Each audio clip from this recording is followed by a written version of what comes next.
একা পড়া উত্তম না জামাতে পড়া উত্তম? জামাতে পড়া উত্তম। আমার বগুড়ার ভাইরা আমাকে দিল থেকে একটা বিষয়ে উত্তর করবেন, আমাদের ইসলামের দ্বিতীয় খলিফার নাম কি ছিল? হযরতে ওমরে ফারুক রাদিয়াল্লাহু তাআলা আনহু। অনেকে ভয় পাচ্ছেন কেন ভাই? ইসলামের দ্বিতীয় খলিফার নাম কি বলেন সবাই এক বাক্যে? ওমরে ফারুক। তার কাছে একজন যুবক আসছে, তার নাম হচ্ছে ইসমুহু আবু লু আল মাজুসি। এসেই বলছে, ওমর, তোমার কাছে আমার একটা অভিযোগ আছে, বিশাল লম্বা অভিযোগ। ওমরে ফারুক ডাক দিয়ে বলছে, ভাই তোমার কি অভিযোগ, আমাকে খুলে বলো। ওই যুবক ডাক দিয়ে বলছে, ওমর, আমার যেই মালিক আছে, আমি একজন গোলাম, আমার মালিক প্রত্যেক দিন আমার কাছে 6 দিরহাম করে চার্জ করে।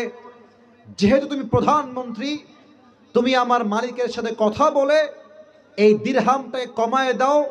আমার দ্বারা 6 দিরহাম দেওয়া সম্ভব নয়, এইটা তুমি 2 দিরহাম করে দাও। তো ওমরে ফারুক বলছে, আচ্ছা 2 দিরহাম করব, আপত্তি নাই, বাট তোমার চাকরি কি, তুমি কি ব্যবসা করো? তো সেই যুবক বলছে, ওমর, আমি মূলত খঞ্জর বানাই, চাকু। বগুড়া ভাই আমার ডান হাত দেখেন, খঞ্জর কাকে বলে আমার ডান হাত দেখেন, আপনাকে তুলতে হবে না, আপনি আমার ডান হাত দেখেন, এটাও চাকু, এটাও চাকু, মাঝখানে হচ্ছে হ্যান্ডেল, এটাকে আরবিতে বলা হয় খঞ্জর বা চাকু। এবার সবাই আমার পেটের ডান দিকে দেখেন, সবাই যতটুকু দেখা যায় আমার পেটের ডান দিকে দেখেন। প্রত্যেকটা আরব সর্দারের পেটের ঠিক এই ডানে একটা লম্বা খাপ থাকতো ছুরি রাখার জন্য, যদি শত্রুপক্ষ অ্যাটাক করে ডিফেন্স করার জন্য, অথবা শত্রুকে আগ বাড়িয়ে অ্যাটাক করার জন্য সবার পেটের ডান দিকে একটা লম্বা খাপ থাকতো। তো বলছে, ও আচ্ছা তুমি খঞ্জর বানাও? এই 3 জন না 2 জন? এই বগুড়ার সুলপুল, এতক্ষণ পরে একজন উঠতেছে এই ধান্দামি করে? দেখো আমি বলি, আমার ওয়াজ শুরু হয়েছে 10টা 30-এর সময়, এখন বাজে 11টা 30। কমিটির ভাইয়ারা আমার রাত সাক্ষী, তারা আমাকে ফর্ম ফিল আপ করে নিয়ে আসছে। আমার ফর্মে উল্লেখিত আছে বিষয়টা স্পষ্ট, যে আমি কোথাও 1 ঘন্টার বেশি ওয়াজ করব না, এটা আমার নিয়ম। যদি পারেন আমাকে নিয়ে যান। তো আমি তো 1 ঘন্টা ওয়াজ করেছি, এটা আমি জানি, তবে সব জায়গায় তো নিয়ম দিয়ে নয়, মাঝে মাঝে ভালোবাসা দিয়েও তো হিসাব করতে হয় ভগবান। আমি তো ভালোবাসায় বসে আছি, তো একজন উঠলো কেন এখান থেকে? খবরদার কেউ যেন উঠে না যায়। লাস্ট ওয়ার্নিং ফর এভরিওয়ান, যে উঠবে ও লুঙ্গি টান দিবে, এটা আমার পারমিশন থাকলো। নারে তাকবীর। এবার ওমরে ফারুক ডাক দিয়ে বলছে, ভাই আমার, তোমার ব্যবসা তো অনেক বড় ব্যবসা, তোমার 6 দিরহাম নয়, তোমার তো 10 দিরহাম চার্জ হওয়ার কথা। এই কথা শুনে কাফেরটা রেগে মেগে ফায়ার, বলছে, ও আচ্ছা ওমর, সবাই যেহেতু মুসলমান তাই তুমি সবার বেলায় নরম, আর আমি যেহেতু কাফের তাই তুমি আমার বেলায় হয়েছে গরম, তাই না ওমর? আচ্ছা তোমার বিচার আমি করব, দাঁড়াও, তোমাকে আমি হত্যা করব, হত্যা করবই আমি তোমাকে, হুমকি দিয়ে বের হয়ে গেছে। আর ওমরে ফারুক দেখেন এমনে হা করে তাকায় আছে, কি রে, কি বললো এইটা, আমাকে হত্যা করবে সে, এত বড় হুমকি আমাকে দিল সে, বের হয়ে গেছে। এবার সেই কাফের ওমরকে হত্যা করবার জন্য বিশাল লম্বা একটা খঞ্জর বানিয়েছে, বিশাল লম্বা চাকু। এবার চাকুটা নিয়ে সে পেটের, ওই যে বলেছিলাম পেটের ডান দিকে লুকিয়ে রেখেছে। এখন ওমরকে তো সে হত্যা করবে, কেমনে হত্যা করবে আমি একটু বুঝাই বলি, প্র্যাকটিক্যালি অভিনয় করে। বগুড়ার ভাইরা বলেন তো, শীতকালে ঠান্ডা লাগলে আমরা কি মুড়ি দেই? রাইট আনসার, বলেন সবাই, কি মুড়ি দেই? এই যে আমার ভাই চাদর পরে আছে, তো দেখেন সে কি করেছে, একটা চাদর নিয়ে 2 দিকে ঝুলিয়েছে, চাদরের উপরে পিঠটা একদম এই কপালের ভ্রু পর্যন্ত দিয়েছে, আর চাদরের ডান পাটটা এমনি নিয়ে পুরো মুখ এমনে ঢেকে ফেলেছে, চোখ ছাড়া কিছুই দেখা যায় না। ছদ্মবেশে মুনাফেকের রূপে ওমরে ফারুকের পেছনে নামাজ পড়বার জন্য সে চলে আসছে একজন মুসল্লি হয়ে। ওমরে ফারুক ডাক দিয়ে বলছে, সফু সুফুফাকুম, কাতার সোজা করো, কাঁধে কাঁধ মিলিয়ে দাঁড়াও, আল্লাহু আকবার। নামাজ শুরু হয়ে গিয়েছে। ওমরে ফারুক সানা পড়েছেন, সূরা ফাতিহা পড়েছেন, কিরাত পড়েছেন, আল্লাহু আকবার। রুকুতে গিয়েছেন। যখন তিনি রুকুতে গিয়েছেন, পেছন থেকে আবু লু আল মাজুসি এক লাফ দিয়ে সামনের দিকে চলে আসছে, আর তার চাদরটাকে এমনি খুলে উড়াই দিয়েছে, আর পেটের ডান দিক থেকে খঞ্জরটা বের করে সোজা ওমরে পেটের ডান দিক থেকে শুরু করে এমনি একটা কোপ দিয়েছে, আবার একটা কোপ দিয়েছে, আবার একটা কোপ দিয়েছে। তিনটা কোপে ওমরের পেট কেটে সব নাড়ি ভুড়িগুলো বাহিরে বের হয়ে গেছে। আহা! আর ওমরে ফারুক চিৎকার দিয়ে বলছেন, কতালানি আল কাল, আমাকে একটা কুকুর হত্যা করেছে, কে আছে আমাকে বাঁচাও। অজ্ঞান হয়ে পড়ে গেছে। আর সেই কাফের ওমরকে ছুরির আঘাত করে সামনের কাতার থেকে দৌড় দিয়ে পেছন দিয়ে পালিয়ে যাচ্ছে। সাহাবীরা ওমরের চিৎকার শুনে বুঝে গেছে সামথিং ইজ রং। যখন সে পালিয়ে যাবে, হাদিসে আসছে, এই মনে করো আওয়াজ আসছে না, আওয়াজ আসছে, ধৈর্যের পরিচয় দিচ্ছি, ভালোবাসার সঙ্গে চুপ হও। 7 জন সাহাবী মিলে ওই কাফেরকে ধরতে গেছে। ধর, সে ওমরকে হত্যা করতে এসেছে। 7 জন মিলে যেই তাকে ধরতে গেছে, ডান হাত দেখেন, ওই কাফের ডান হাতের ছুরি দিয়ে সামনে যাকে পেয়েছে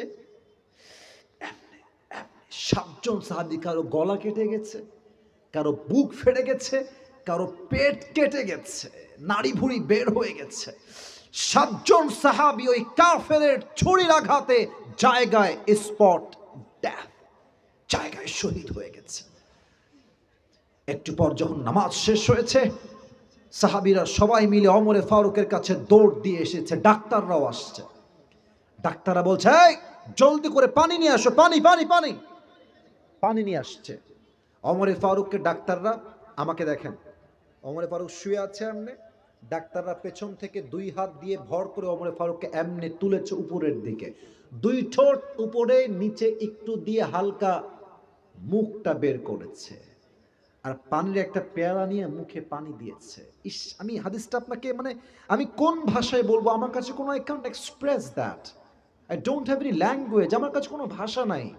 যখন মুখে পানি দিয়েছে, গলা দিয়ে পানিটা নেমে, বুক দিয়ে পানিটা নেমে, পেট এমন ভাবে কেটে গেছে, সবগুলো পানি পেট দিয়ে গল গল করে রাস্তায় বের হয়ে পড়ে গেছে। ডাক্তাররা বলছে পানি দিয়ে কাজ হবে না, দুধ নিয়ে আসো। দুধ নিয়ে আসছে। ওমরে ফারুককে আবার উঠিয়েছে, মুখে দুধ দিয়েছে 1 ঢোক। দুধটা গলার ভিতর দিয়ে নেমে, বুক দিয়ে নেমে, 2 পেট কেটে সবগুলো দুধ রাস্তায় গলিয়ে গলিয়ে পড়ে গেছে। আহা! এই দৃশ্য সাহাবীরা সচক্ষে দেখে কারো চোখে কেউ পানি আটকাতে পারে নাই। সবাই বুঝে গেছে ওমরে ফারুক হয়তোবা আর ফিরে আসবে না, শেষ। সবাই আফসোস করছে, একটাবার যদি, শেষবারের মতো একবার যদি কথা বলতে পারতাম, একবার যদি চোখটা তিনি খুলতেন। এক সাহাবী দূর থেকে দেখছে যে ওমরে ফারুক তার চোখটা একদম ছোট্ট, লুক অ্যাট মাই আইস, আমার চোখ দেখেন, ছোট্ট করে চোখটা খুলেছে। ওই সাহাবী একা দেখেছে, কেউ দেখে নাই, খেয়াল করে নাই। দৌড়তে আসছে ওমরের কাছে, মালাকা ইয়া ওমর, হে ওমর, আপনার কি হয়েছে, আপনার কি লাগবে, আপনি আমাকে বলেন। ওমরে ফারুক মুখ দিয়ে একটা কথাও বলছেন না, বলছে, শোনো, তোমার কানটা আমার মুখের কাছে নিয়ে আসো। ওই সাহাবী দৌড় দিয়ে এসে কানটা ওমরের মুখের কাছে দিয়েছে। ভাবছে ওমর ফারুক হয়তো আমাকে বলবে, এই সাহাবী, আমার ধন সম্পত্তি দেখে রেখো, বউকে দেখে রেখো, বাচ্চাকে দেখে রেখো, হয়তো এটাই তার শেষ ওসিয়ত হবে। না, যখনই তিনি কানটা বাড়িয়েছেন, ওমর ফারুক তার জীবনের শেষ মুহূর্তে একটা কথা বলেছেন, আসাল্লান নাস, আসাল্লান নাস। এই সাহাবী, আমাকে আগে একটা বিষয় উত্তর দাও, আমি ওমর যেই নামাজের ইমাম হওয়া অবস্থায় অজ্ঞান হয়েছিলাম, আমার অজ্ঞান হওয়ার পরে সেই নামাজটা জামাতের সঙ্গে আদায় হয়েছে কিনা? এই বগুড়ার ভাইরা, আপনি হাদিসটা বুঝলেন? একটা মানুষের পেট কেটে নাড়ি ভুড়ি সব বাহিরে বের হয়ে গেছে। কোন মানুষ? যাকে আল্লাহর হাবিব দুনিয়াতেই জান্নাতের টিকিট দিয়ে চলে গেছেন। এই মানুষটা নামাজ পড়লেও কি না পড়লেও কি, সে তো জান্নাতের টিকিট তার হাতে চলে আসছে।